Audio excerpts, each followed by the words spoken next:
Have you ever thought about who the most terrifying Death Eaters in Harry Potter really were?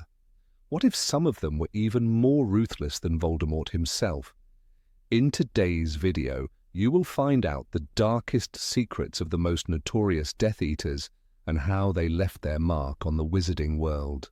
Many witches and wizards followed the Dark Lord when he declared war on Muggleborns and those who opposed him. The most loyal, powerful, and cunning among them received his mark and became Death Eaters. The first of their kind emerged from Slytherin students who studied alongside Tom Riddle. Later, others joined their ranks, drawn by power, fear, or a twisted sense of loyalty. Some of these dark wizards committed acts so monstrous that they surpassed even their master in cruelty and madness. Today we will dive into the chilling stories of the most infamous Death Eaters. Avada Kedavra. The Lestranges. Bellatrix Lestrange, her brother-in-law Rabastan, and her husband Rodolphus were among Voldemort's most devoted followers. Bellatrix, the most fanatical of them all, remained loyal even in Azkaban, where she lost her mind in captivity. When she escaped, she became the Dark Lord's most trusted warrior and fought for him until her last breath. Rodolphus Lestrange, Bellatrix's husband, took part in the brutal torture of the Longbottoms after Voldemort's downfall. He was one of the few Death Eaters who survived the Battle of Hogwarts and later sought out the Dark Lord's daughter, revealing a prophecy that could bring him back. Rabastan Lestrange, Rodolphus's brother, was just as ruthless. He played a key role in Death Eater operations but met a humiliating defeat at the hands of Ginny Weasley during the battle in the Department of Mysteries. Igor Karkaroff. Once a devoted Death Eater during the First Wizarding War, Karkaroff betrayed his comrades to escape Azkaban. He exposed many of them, earning temporary freedom, and later became headmaster of Durmstrang, where dark arts were openly practiced. But when Voldemort returned, Karkaroff fled. The Death Eaters found him. They made sure his betrayal would not go unpunished. Augustus Rookwood. One of the Death Eaters Karkaroff exposed, Rookwood, was a master spy, secretly working within the Ministry of Magic. Unlike the more flamboyant killers, he was a ghost in the system, manipulating events from the shadows. He played a key role in the battle inside the Department of Mysteries. Even Kingsley Shacklebolt couldn't defeat him. During the final battle, Rookwood struck a fatal blow, killing Fred Weasley after taking down his brother Percy. Barty Crouch Jr., a prodigy in magic, Crouch Jr. had a bright future until he turned to Voldemort. His loyalty was unmatched. He betrayed his own father, escaped from Azkaban, and orchestrated one of the most brilliant infiltrations in wizarding history. He single-handedly overpowered the legendary Auror Mad-Eye Moody and manipulated the Tri-Wizard Tournament to bring back his master. He was also one of the rare few who could resist the Imperious Curse. Lucius Malfoy. A wealthy aristocrat and influential figure in the wizarding world, Malfoy was among Voldemort's earliest followers. He secretly planted a Horcrux on Ginny Weasley, setting dark events in motion. But after failing the Dark Lord in the Department of Mysteries, his status crumbled. No longer a trusted lieutenant, he was humiliated, demoted, and forced into disgrace.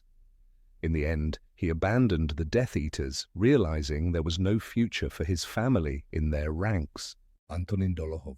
One of the deadliest Death Eaters, Dolohov, was Voldemort's personal executioner. A master of combat magic, he blended raw power with brutal efficiency. Even Bellatrix and Snape struggled to match his skill in battle. Ruthless, relentless, and feared by even his allies, Dolohov was a weapon Voldemort wielded when he wanted destruction without mercy. Corbin Yaxley, a pure-blood wizard from an ancient line, Yaxley was a key figure in Voldemort's takeover of the Ministry. He manipulated events to install Pius Thickness as Minister for Magic, securing Death Eater control over the wizarding government. A master of dark politics, he shaped laws that stripped Muggleborns of their rights and fueled the Reign of Terror. Severus Snape. Straight out of Hogwarts, Snape swore allegiance to Voldemort. Perhaps at first he truly believed in his master's cause. As a student, he had been lonely, ridiculed, yet brilliant. The Dark Lord saw his potential, but Snape made one fatal mistake. He told Voldemort about a prophecy that led to the murder of Lily Potter, the woman he loved. After that, Snape became a double agent. To Voldemort, he was a trusted informant at Hogwarts. But in reality, he served Dumbledore, waiting for the day he could atone for his past sins. These were the most notorious Death Eaters, each playing their part in the Dark Lord's reign. Some thrived in chaos, others met tragic ends.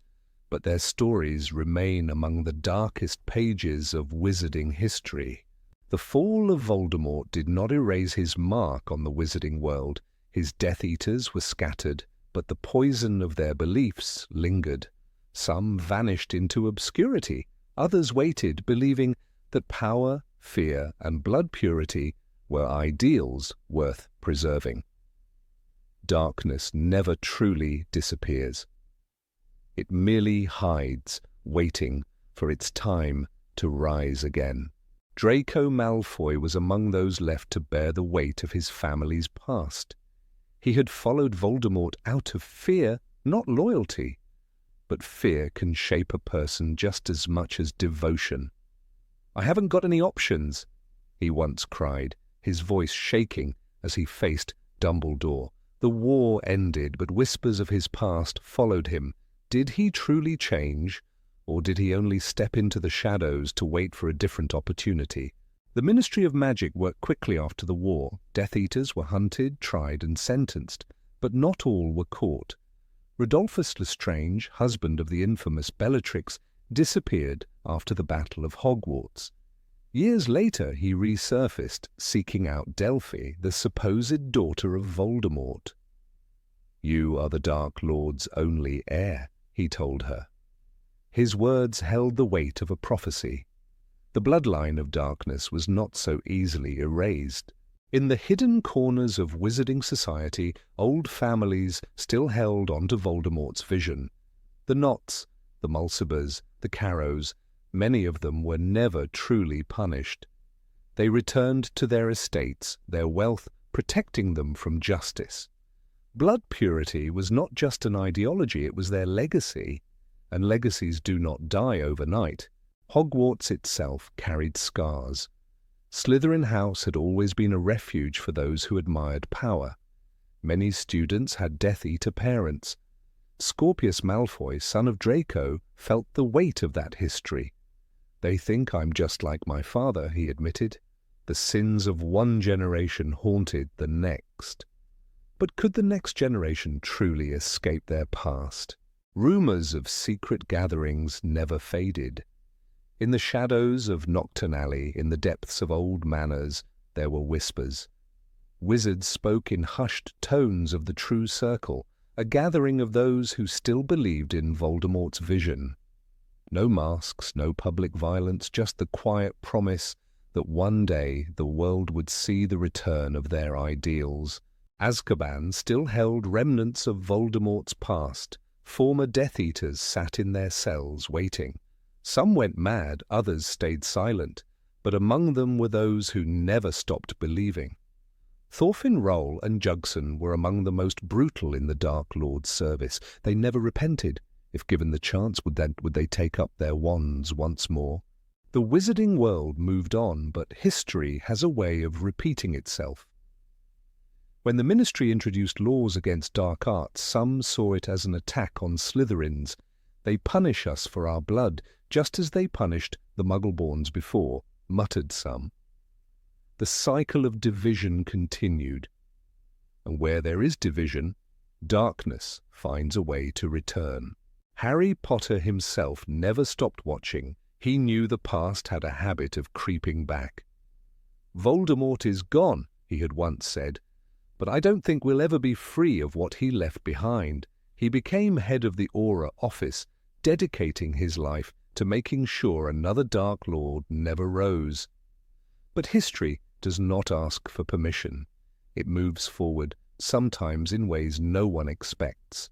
The Death Eaters may have fallen, but their ideology survived. It slipped into conversations, into books, into the minds of those who longed for the power they once had.